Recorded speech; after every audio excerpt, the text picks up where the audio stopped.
transition pictures for an Indian guru called Sathya Sai Baba. He died in 2011. Very controversial figure, because although he has thousands of followers all over the world still, other people came along and said, you know those miracles he used to do where he produced things from his hands? Just conjuring tricks. Not real at all. The guy was a fraud. So I thought, I have no idea. I'm just going to leave it and let other people decide. However, somebody wrote and said, you know, there's another Sai Baba, right? And you may have just done the wrong one. This other one is called Shirdi Sai Baba. He died in 1918 and is considered a saint, actually. He could do some of the same things like levitation and all sorts of different healings and things. But he is regarded with a lot more reverence, I think, than the other one I did. So I had a quick look, just out of sheer curiosity, at the transition pictures for Shirdi Sai Baba. Now, he got old and then one day decided that that was it for him. He was kind of done, said goodbye to everybody, and just went. And when I went into the energy, he was standing there, there he is.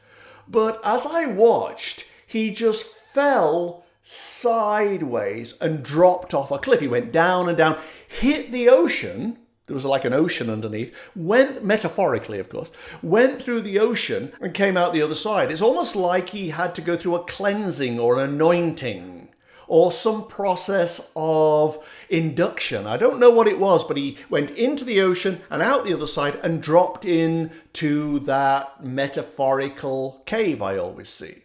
There was no judgment here. It's sort of interesting. It was like, whatever comes.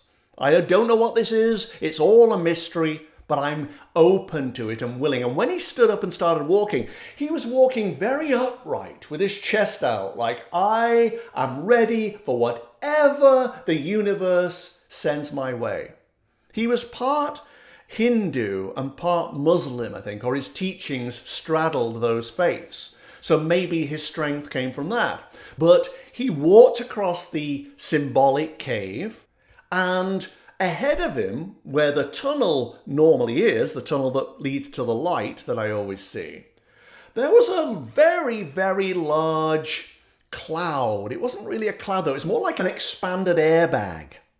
It was like a reception committee or Cinderella's carriage coming to greet him.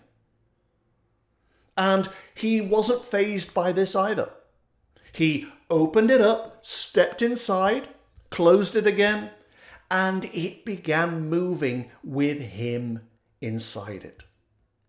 It's almost like grace, if it were an adjudicator of qualifications, had checked all the boxes and said, yep, you're in. You're our guy. You made it. Everything you believed, everything you learned, whatever you taught, it was all completely in sync with what's true in the universe. He nailed it. And here was his reward. Effortless ascension.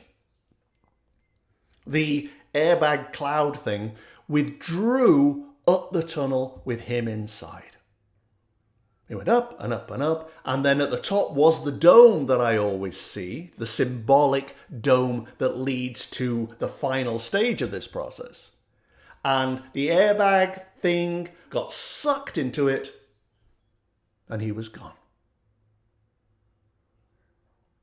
Now, to all the people who wrote to me and said, you are wrong about Sathya Sai Baba, however you pronounce that, or Sathya Sai Baba, this is what I'm talking about as far as a transition of an enlightened soul goes.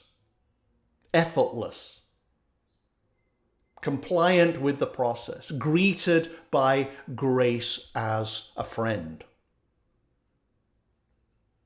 The other guy, the Sathya Sai Baba, had nothing but disappointment and struggle and efforts by the universe to strip him of his beliefs. And he ended up a very frustrated and disillusioned soul as he went up the tunnel towards the light, like, oh, I am just a guy. But this other guru, Shirdi Sai Baba, as far as the pictures were concerned anyway, seemed to be the real deal. If you're going to follow somebody Follow that guy.